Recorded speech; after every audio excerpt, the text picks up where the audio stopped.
But our last topic for tonight is that the games industry, according to, let's see, what was it? Let me find the actual terminology that they used. Where was it?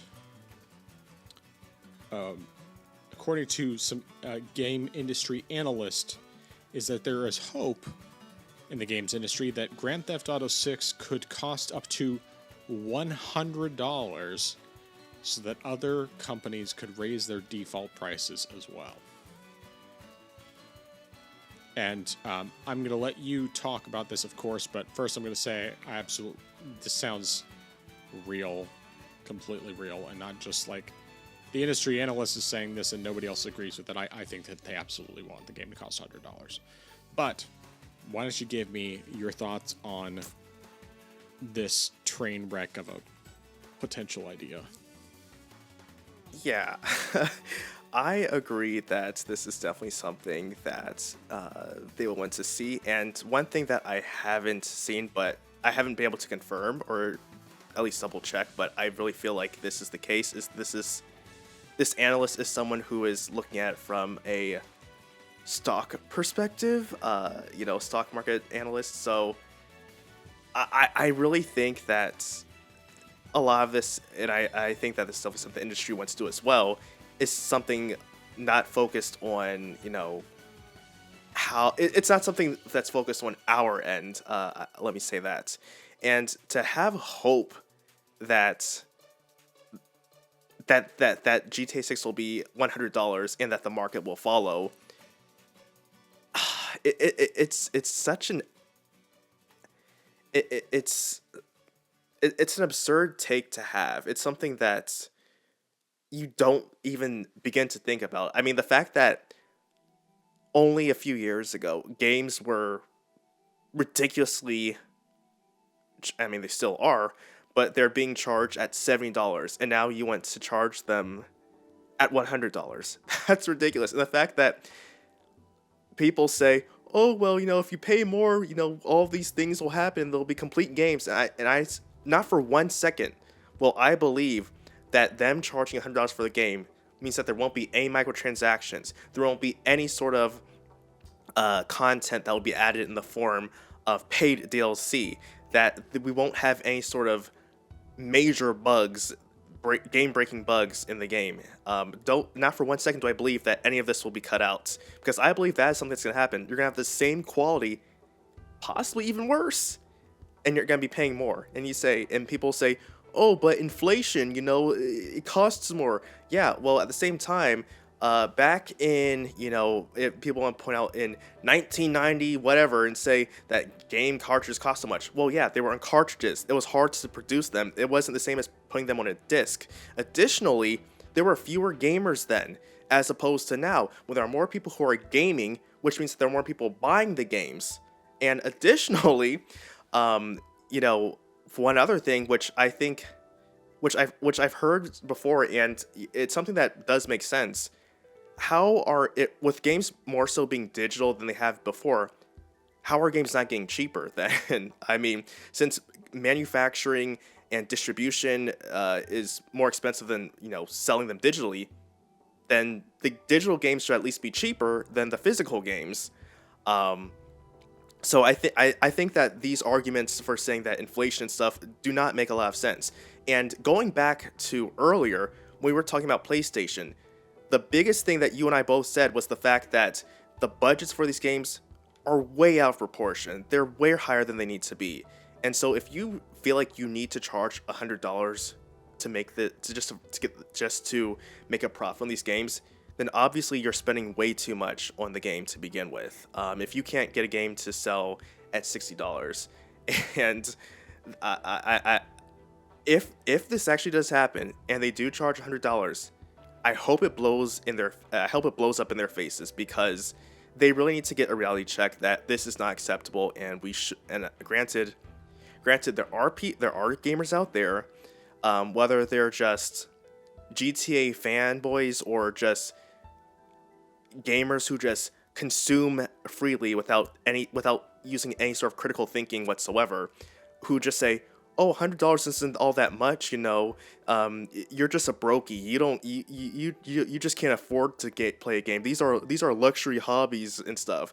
And it's like you realize that you're enabling them, and you're going to make this a more common thing by supporting this. So there will be people who, if this happens, they will buy into it. But I really hope that the majority actually puts on their thinking caps and remembers the fact that $70 price tags did not equate better quality products. And so because of it, they say $100 will not necessarily equal higher quality products. Um, I mean, it's ridiculous. And with very few exceptions, and I mean very few exceptions, like 1 in 1,000, of course, that name one being, Metroid, I will not spend $60 on a game. At most I will spend $40 on a single game. That's me pushing it because I guess you could consider me a bit of a cheapskate when it comes to when gaming. Not that I don't, I feel like I shouldn't pay for games. I will pay for a game, but at the same time, I don't want to spend too much money on something.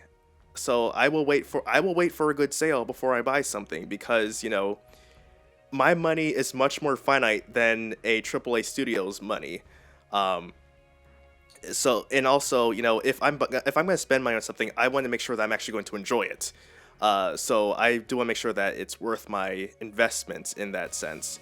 But so I'm not going to spend $70. I'm going to spend $100 on a game. If I'm going to spend that much, the only reason it's going to be that much is because I'm buying some sort of collector's edition or special edition. I feel like in those cases, spending $100 plus is reasonable because you are getting something that comes with it. You're going to be getting, or at least it used to be, you get some sort of like physical stuff, like especially you get like the CD, you might get a small little statue, something like that. I did that with Zelda Breath of the Wild, so it's understandable if you do that. But if only the core game itself is $100, that is ridiculous. And any company that does that should be ashamed of themselves for doing that because they clearly were not using enough forward thinking to see that, hey, maybe it might not be a good idea because gamers aren't going to want to buy this. They might not want to shell out that much money, or at least we can't convince enough gamers to put up that much money. And then eventually we're going to see, oh, sales weren't as great as we expected. And of course, because of that, then they say, oh, well, I guess gamers don't want so-and-so. And when it's like, no, we wanted this game, but at the same time, we didn't want to spend this much money for this game. And then they're going to, just make up some sort of excuses and say, oh, well, this flops because X, Y, and Z, when it's like, no, the answer was right there. And you only hoped that these games would cost $100. And yeah, I'm just gonna essentially be looping on myself. So I think this is ridiculous. It could happen, but I really hope that if it does happen, this gets nipped in the bud right away, and that it's not something that is tolerated because this is ridiculous. And considering the fact that how do you go, while I disliked it, how do you jump from 70 to 100? That's a huge jump to make, and I highly doubt we're going to have some sort of huge jump in quality to reflect that price change whatsoever. But that's all I'm going to say there. Yeah, I agree with everything you said. One thing I always find funny is that the same people who will say, oh, you're brokies because you don't want to spend this much money on the game are the same people who say that PC gaming is too expensive. It's like, we spend our money up front to build our hardware, and you don't even necessarily have to spend as much money. You can build a decent PC, at least to start off, that's more powerful than PS5 Pro and less expensive or around the same price. Maybe a little bit more, but spending a little bit more on the front end, and then you spend a lot less on the back end, especially in terms of games, because there are so many more games, and there's frequent sales, and there's free games, actual free games, not ones that are quote unquote free while you're subscribed to their service. And so it's just, I find that part funny. But in terms of this idea of doing $100 for Grand Theft Auto 6, I think there is a high likelihood that the $100 would be an early access version. I'd say that's basically guaranteed. They're going to do a $100 version that has early access attached to it. This is one developer where I would say I think there is a very strong possibility that the game will be very polished at launch, because Rockstar usually, with the exception of like the Grand Theft Auto trilogy that they made a few years ago, the remasters of that, with the exception of that, their games come out very polished right at launch. And so I think that it's very likely, especially with how long it's taken for them to make Grand Theft Auto 6, that's going to be very polished at launch, and that for people who really love these kinds of games, it'll probably be worth their money. However, that's only if you're buying the premium version, like you were saying. You know, if it's a premium version that also includes early access, I could see people spending that $100, no questions asked. But for the base version, if they were charging $100, I'm not convinced that they would do that. I do think there is a possibility they could bump it up to $80 for the base version at launch. And I can definitely think of plenty of people who would be willing to spend that kind of money. I think $100 would be going too far for a base version. And I understand the reasons why developers and analysts and people who are investors and all that would love it if they went up to $100 at launch, because we know GTA 6 is going to be a huge seller, and it's probably going to be at the top of the sales charts for the next 10 years. But, or, you know, in the top 10 or whatever for the next 10 years. But I also think that a lot of people are going to reject that price because it's just too much. Especially in this economy, it's just like $100 is just too much for a single game if you're not getting anything extra from it. And I go back and forth on how I feel about the early access trend that we've had, because sometimes it can be nice for people who want to be able to play a little bit early, but at the same time, we also really like take a step back and think about it. It's like, well, technically that's really the real release date, and they're just making everybody else who's not paying as much wait longer for the grand opening instead of the soft opening or whatever. And I've bought a few games to get early access. You know, bought a few games early. I did that with Starfield. And I did it with Ghost Runner 2, although Ghost Runner 2 I definitely have zero regrets buying early, because, I mean, it's a phenomenal game, but, and I think I also did it with Diablo 4, so I could get into the beta and then also have early access, which was kind of like, mixed from that standpoint, even though I do enjoy the game. But probably my only real regret on that front would just be because of the fact that I didn't play it consistently as long, and still slowly working my way through it. But anyway, yeah, this idea of going up to $100, I hate the idea. And I know that if games start charging $100, then especially for a base version, I'm just going to say no. I will not buy that game at $100. I will wait for a sale if I really want to play it.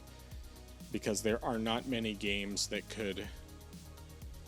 I don't think there's any game that could convince me to spend $100 at launch if it wasn't with some significant benefit that came out of it, and if it wasn't from like a developer that I just really trust, I have faith in what they're going to be able to put out, and I know that it's going to be something that is worth that money to me.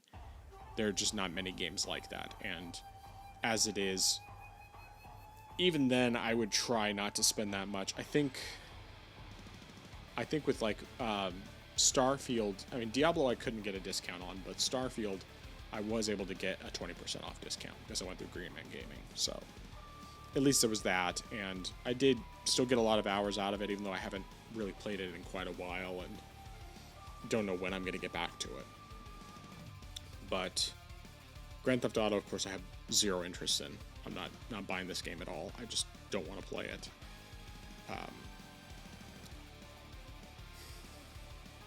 I don't really know what else to say. I don't like the idea. I could see it happening, but I mean, I don't think they're going to do $100 for the base version. I do think there will be a $100 edition, however. And I can see them potentially bumping it up to $80 for this release and trying to set that new standard, which probably will be followed by most companies. And I think Nintendo will be the only one that might hold off initially, because they're probably going to be charging $70 for their games this gen. Would be my guess. But, yeah. Nothing more from me. All right. Well, let's...